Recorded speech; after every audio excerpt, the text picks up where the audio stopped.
منتاسوینو هغه ګلالی ځوانانو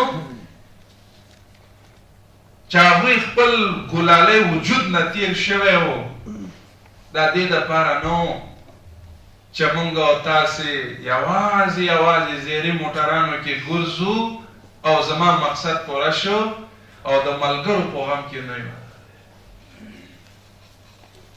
ثم لتسألن يومئذ عن النعيم.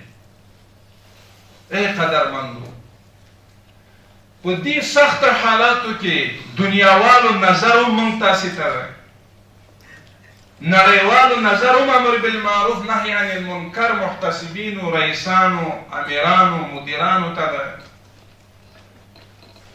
باید موږ تاسې د دنیا دپاره داسې د دین ترجماني وکړو چې هغه الګو شو. دنیاوال ووایي چې دین هم دغې ته وایي، د اخلاقو نه کار واخلو. زمونږ ملت سره ډېر ظلم شوی، دا 3 ورځې او 3 شپې کېږي، 3 روز او 3 شب 24 ساعته در دنیا دیگه بحث نیست.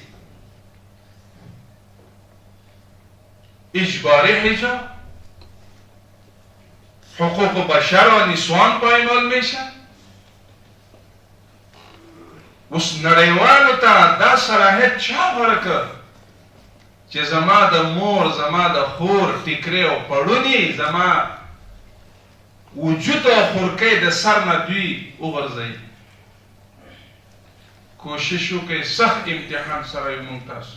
استازي وارثان دي د الله د پیغمبر، امر بالمعروف ونهي عن المنكر، امر بالمعروف ونهي عن المنكر.